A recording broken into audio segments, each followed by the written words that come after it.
नमस्कार, आप देख रहे हैं न्यूज़ 24। मैं हूं आप सभी के साथ विपेश माथुर। इस वक्त की बड़ी खबर का रुख कर लेते हैं सूत्रों के हवाले से। इस वक्त की बड़ी खबर, उत्तर प्रदेश के संभावित मंत्रियों की लिस्ट सामने आ रही है। यह इस वक्त की बड़ी खबर न्यूज़ 24 सूत्रों के हवाले से आपको दे रहा है। योगी मंत्रिमंडल में 1 दर्जन से ज्यादा नए चेहरों को मौका मिलेगा। श्रीकांत शर्मा, सिद्धार्थनाथ सिंह, सुरेश खन्ना, सूर्य प्रताप शाही बन सकते हैं मंत्री। और उधर खबर यह भी है कि असीम अरुण, राजेश्वर सिंह, दयाशंकर सिंह भी बन सकते हैं योगी कैबिनेट में मंत्री। बेबी रानी मौर्य, पंकज सिंह का भी नाम है। नंद किशोर गुर्जर का भी नाम इस लिस्ट में है।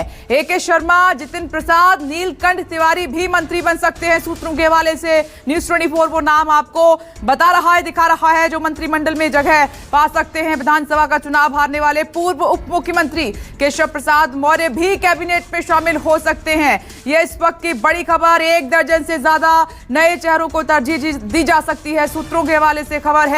और ये चेहरे, वो नाम आपकी टीवी स्क्रीन पर इस वक्त आप न्यूज़ 24 पर देख रहे हैं, क्योंकि दिल्ली में लगातार मंथन हो रहा है। केशव प्रसाद मौर्य अपना चुनाव हार गए हैं, लेकिन सूत्र ये बता रहे हैं कि उनको भी मंत्रिमंडल में जगह दी जा सकती है। इसके अलावा ये अन्य नाम जो इस वक्त देख रहे हैं, नंद किशोर गुर्जर, AK शर्मा, इनको भी मंत्री बनाया जा सकता है। जितिन प्रसाद, नीलकंठ तिवारी भी मंत्री हो सकते हैं। योगी कैबिनेट में इन नामों पर मोहर लग सकती है। केशव प्रसाद मौर्य भी मंत्री बन सकते हैं। तो सूत्रों के हवाले से ये नाम सामने आए हैं। और खबर ये है कि नए नामों को, नए जो चेहरे हैं, नेता हैं जो चुनकर आए हैं, उनको तरजीह दी जा सकती है कैबिनेट में। कुमार गौरव ज्यादा जानकारी के साथ हमारे साथ जुड़ गए हैं। कुमार गौरव, 12 से ज्यादा ये नाम हैं और इसमें कुछ ऐसे नाम हैं कि जैसे केशव प्रसाद मौर्य हैं, वो चुनाव हार गए हैं, उनको मंत्रिमंडल में जगह मिल सकती है। उसके अलावा कुछ अन्य नए चेहरे हैं जिनको मंत्रिमंडल में शामिल किया जा सकता है। देखिए, बिल्कुल अभी जो योगी का मंत्रिमंडल 2.0 होगा, उसमें जाहिर तौर पे 2024 के लोकसभा चुनाव को ध्यान में रखकर ही सारे फैसले लिए जा रहे हैं। जातीय समीकरण समेत हर चीज़, जो बीजेपी का एक स्लोगन है, सबका साथ, सबका विकास, सबका विश्वास और अब सबका प्रयास, तो ये चारों लाइन को लेने की कोशिश होगी इसमें।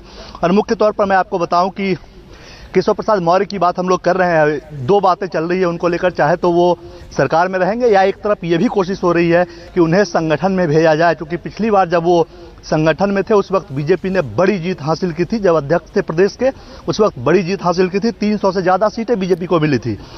कुल मिलाकर अभी तक जो सूत्रों के मुताबिक खबर मिली है, उसमें 62 मंत्री शपथ लेंगे, 28 कैबिनेट मंत्री होंगे, 11 राज्य मंत्री स्वतंत्र प्रभार वाले होंगे और 23 MOS होंगे, राज्य मंत्री होंगे। कुल मिलाकर केशव प्रसाद मौर्य की जगह बेबी रानी मौर्य को उप मुख्यमंत्री बनाया जा सकता है। इस पे चर्चा काफ़ी राजनीतिक हलकों में काफ़ी गर्म है ये चर्चा। अगर केशव प्रसाद मौर्य को संगठन में भेजा जा सकता है, प्रदेश की जिम्मेवारी दी जाती है उन्हें, तो फिर बेबी रानी मौर्य, जो कि गवर्नर थी उत्तराखंड की, इस्तीफा देकर आई और विधानसभा का चुनाव लड़कर अच्छे वोटों से जीती है, उनको जगह मिल सकती है। एक और खास बात है, पिछली बार 2 उप मुख्यमंत्री थे, इस बार 3 उप मुख्यमंत्री को लेकर सहमति बन रही है। कुल मिलाकर अगर देखा जाए तो दिनेश शर्मा, जो पहले उप मुख्यमंत्री थे, वो भी संगठन में जाएंगे, उनको चुनाव भी नहीं लड़वाया गया था, वो MLC हैं। इसके अलावा AK शर्मा, दिनेश शर्मा की जगह AK शर्मा जो वरिष्ठ IAS अधिकारी थे और प्रधानमंत्री मोदी के करीबी थे, बीच में उन्हें भेजा गया था, उत्तर प्रदेश पार्टी का उपाध्यक्ष बनाया गया, MLC बनाया गया था उन्हें भी डिप्टी CM की जिम्मेवारी मिल सकती है। तीसरे उप मुख्यमंत्री के रूप में असीम अरुण, जो अधिकारी थे, IPS थे, इस बार विधानसभा का चुनाव उन्होंने जीता है।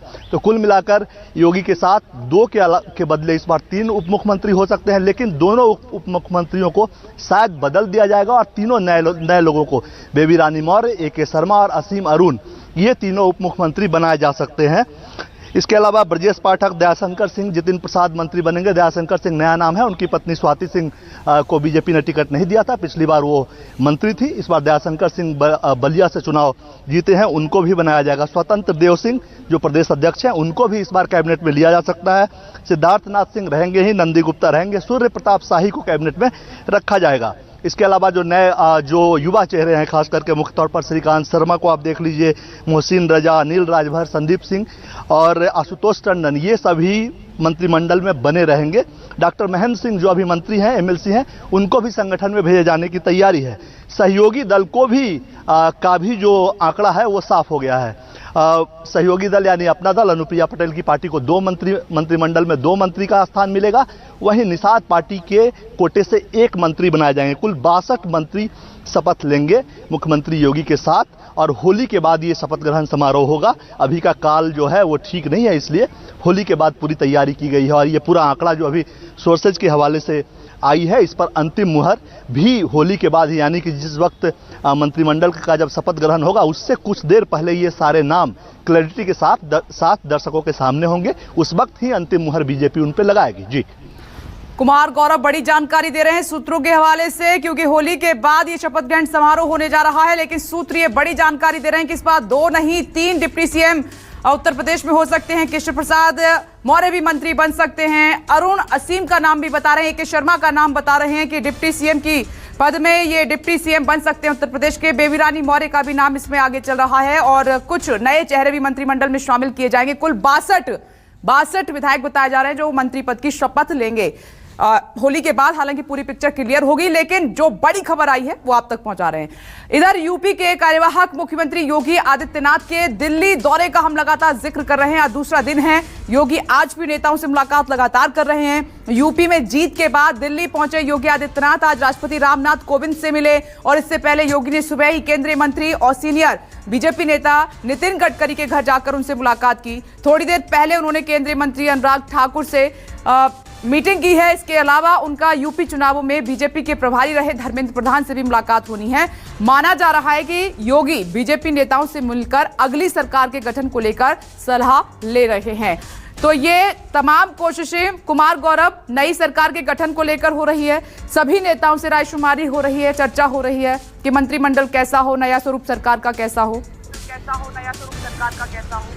देखिए, जाहिर तौर पे कल जब योगी दिल्ली पहुंचे हैं और अभी दोपहर तक मैराथन बैठक कर रहे हैं, तो जाहिर सी बात है पहला तो ये तमाम नेता बीजेपी उत्तर प्रदेश में बीजेपी के जीत में कहीं ना कहीं मददगार रहे हैं, राष्ट्रपति और उपराष्ट्रपति को छोड़कर। तो एक थैंक्स गिविंग एक होता है, वो धन्यवाद करने के लिए योगी जा रहे हैं। लेकिन जाहिर तौर पे कल प्रधानमंत्री के साथ 1.5 घंटे से ज़्यादा बैठक चली। उसके बाद राजनाथ सिंह के साथ बैठे, अमित शाह के साथ बैठक हुई, राष्ट्रीय अध्यक्ष जेपी नड्डा के साथ बैठक हुई।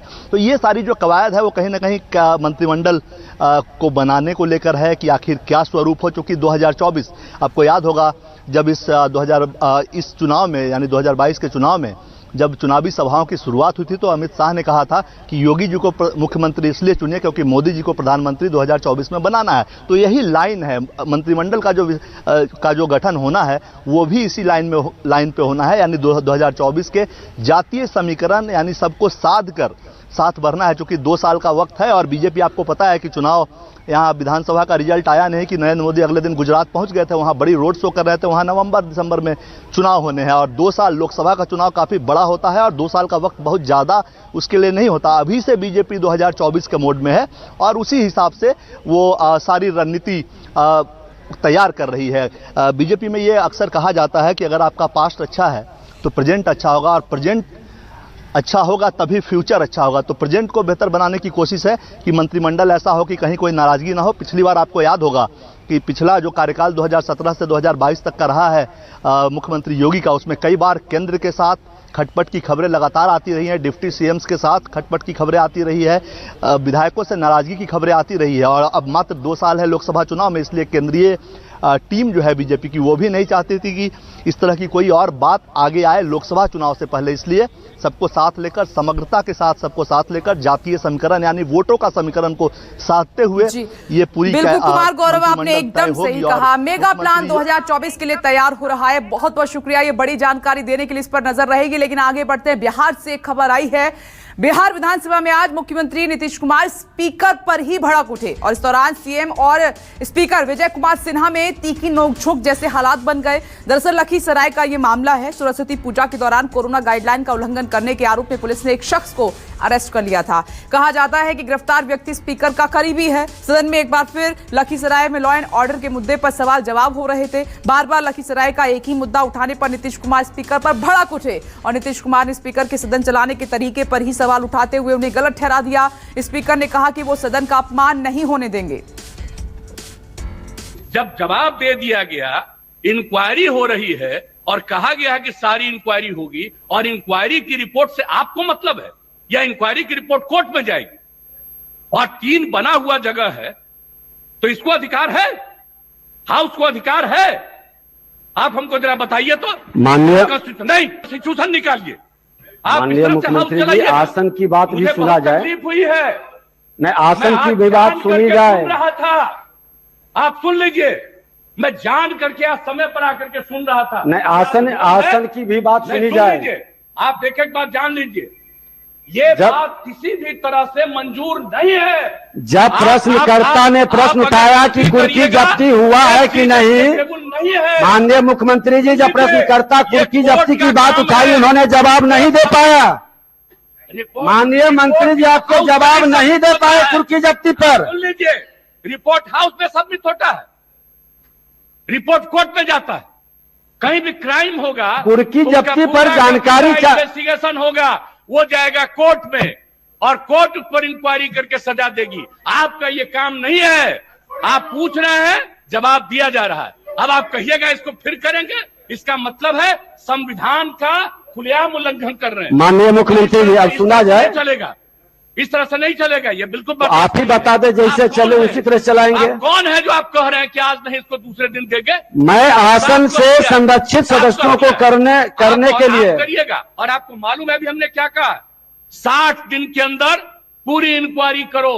अभी बीच में जहां जहां दिक्कत हो रही थी, SC ST की बैठक हुई, उसमें हमने क्या निर्देश दिया है, और फिर हमने डिपार्टमेंट को कहा, और डिपार्टमेंट के माध्यम से हम लोग पूरी मुस्तैदी से लगे हैं, और कहीं भी कोई क्राइम करेगा उसको किसी को बचाने नहीं देंगे हम लोग। और एक बार फिर से सौरभ कुमार का रुख कर लेते हैं इस खबर पर। लगातार इस खबर को ट्रैक कर रहे हैं, तो सौरभ, अब क्या स्थिति बनी हुई है इस तीखी नोकझोंक के बाद?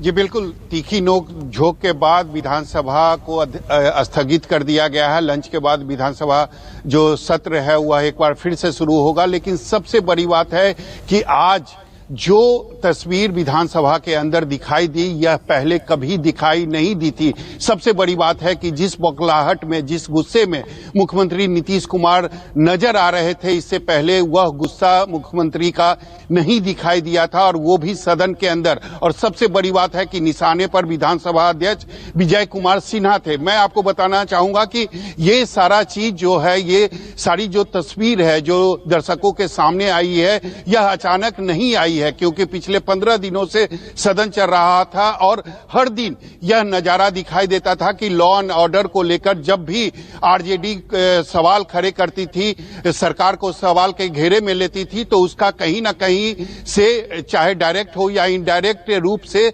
सपोर्ट बीजेपी करती थी। और यह जो बात थी, यह कहीं ना कहीं नागवार गुजर रही थी मुख्यमंत्री को।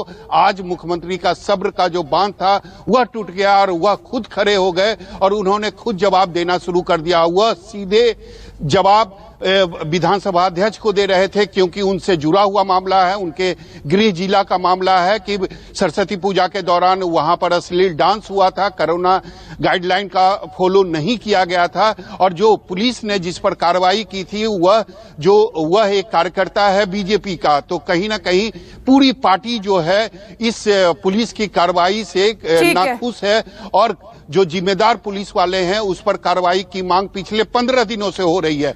लेकिन आज उसका ठीक है, आप नजर बनाए रखिएगा, कुछ और अपडेट मिले तो पहुंचाइएगा। फिलहाल आपका शुक्रिया सौरभ कुमार इस खबर के लिए, जानकारी के लिए। एक छोटा सा ब्रेक, फौरन लौटेंगे। नमस्कार, मैं हूं मानक गुप्ता। अगर आपको हमारा ये वीडियो पसंद आया हो तो इसे लाइक और शेयर जरूर करें, और हां, हमें सब्सक्राइब और फॉलो करना ना भूलें, ताकि आप देश और दुनिया की कोई खबर मिस ना करें। तो जुड़े रहिए हमारे साथ और देखते रहिए न्यूज़ 24।